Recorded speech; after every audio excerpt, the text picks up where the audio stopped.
नमस्कार सभी को। आज का हमारा जो टॉपिक है भारतीय इतिहास में सिंधु सभ्यता या हड़प्पाकालीन सभ्यता, इसकी क्लास सेकंड है।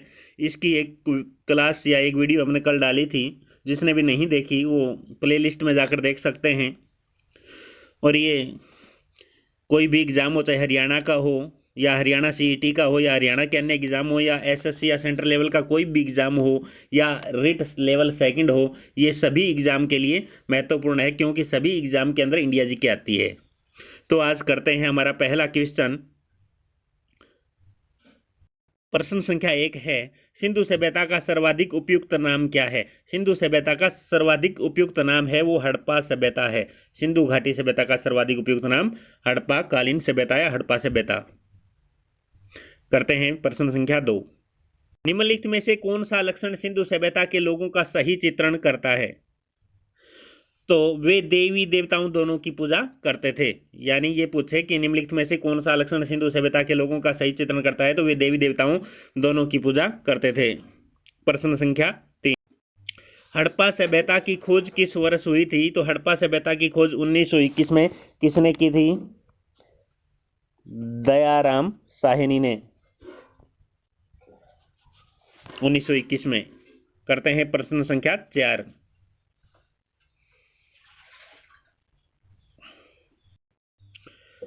हड़प्पा सभ्यता के बारे में कौन सी युक्ति सही है? उन्होंने पशुपति का सम्मान करना आरंभ कर दिया था। यानी उनका जो देवता था पशुपति, वे उसका सम्मान करते थे।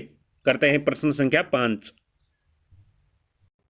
हड़प्पा के लोगों या हड़प्पा सभ्यता या सिंधु घाटी के जो लोग थे, उनकी सामाजिक पद्धति क्या थी? तो वो सामाजिक पद्धति थी कि वे उचित समतावादी थे। करते हैं प्रश्न संख्या 6। सिंध का नखलिस्तान या बाघ हड़प्पा के किस पुरास्थल को कहा गया है? ये कहा गया है मोहनजोदड़ो को। करते हैं प्रश्न संख्या 7। सिंध का नखलिस्तान या बाघ हड़प्पा के किस पुरास्थल को कहा गया है? ये कहा गया है मोहनजोदड़ो को। करते हैं प्रश्न संख्या 7। हड़प्पा सभ्यता के संपूर्ण क्षेत्र का आकार किस प्रकार का था? तो ये था त्रिभुजाकार। यानी हड़प्पा सभ्यता के संपूर्ण क्षेत्र का आकार था वो त्रिभुजाकार था। करते हैं अगला क्वेश्चन। प्रश्न संख्या 8 है, सूची सुमेलित कीजिए। तो हड़प्पा सभ्यता, ये सूची सुमेलित है भाई। हड़प्पा सभ्यता है वो रावी नदी के तट पर है, मोहनजोदड़ो सिंधु नदी पर, लोथल भोगवा पर और कालीबंगा है वो घग्गर नदी पर। करते हैं क्वेश्चन नंबर 9। हड़प्पा सभ्यता के अंतर्गत हल से जोते गए खेत के साक्ष्य मिले हैं कालीबंगा, राजस्थान के हनुमानगढ़ जिले में। जो कालीबंगा है वो राजस्थान के हनुमानगढ़ जिले में है, वहां पर हल से जोते गए खेत का साक्ष्य मिला है। करते हैं प्रश्न संख्या 10। सिंधु सभ्यता की ईंटों का अलंकरण किस स्थान से मिला है? ये भी कालीबंगा से मिला है। करते हैं प्रश्न संख्या 11। मोहनजोदड़ो कहाँ स्थित है? तो मोहनजोदड़ो है वो सिंध में स्थित है। करते हैं प्रश्न संख्या 12।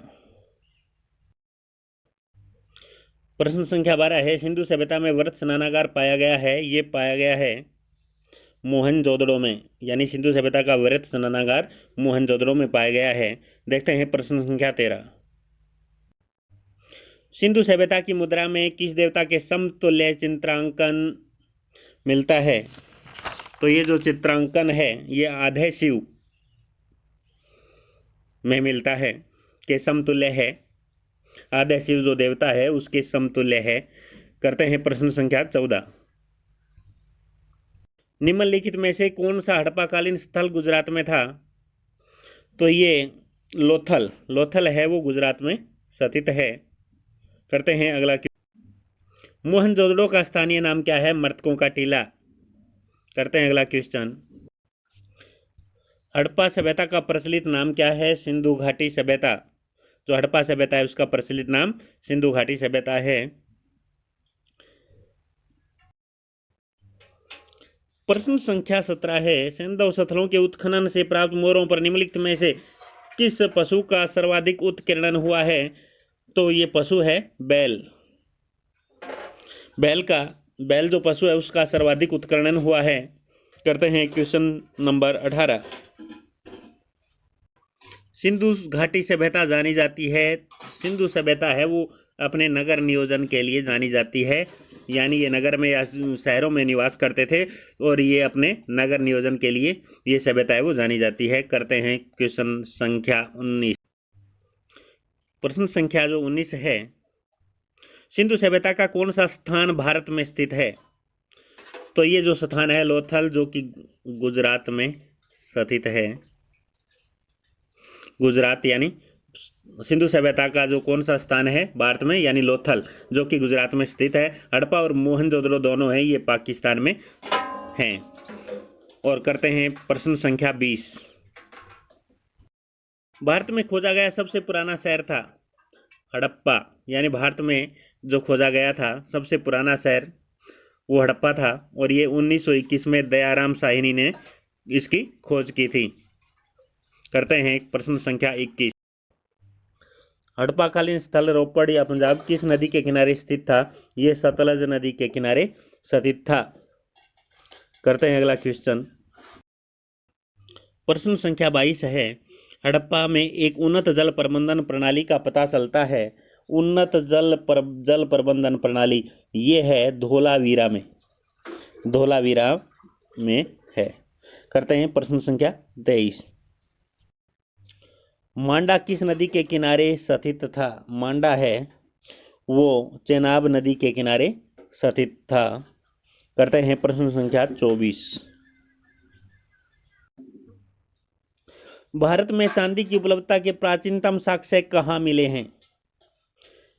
यानी चांदी के जो प्राचीनतम साक्ष्य हैं वो हड़प्पा संस्कृति में मिले हैं भाई। यानी भारत में चांदी की उपलब्धता के जो प्राचीनतम साक्ष्य हड़प्पा संस्कृति से। करते हैं प्रश्न संख्या 25। सिंधु सभ्यता के बारे में कौन सा कथन असत्य है? तो पहले सत्य देख लेते हैं। नगरों में नालियों की सुदृढ़ व्यवस्था थी, सही है। मातृदेवी की उपासना की जाती थी, सही है।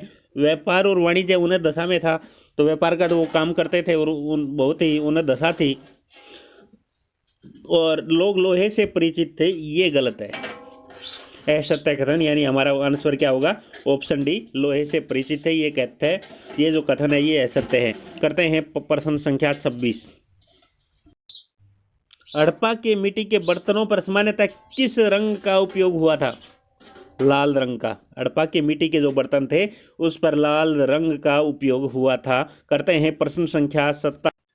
सिंधु सभ्यता निम्नलिखित में किस युग में पड़ता है?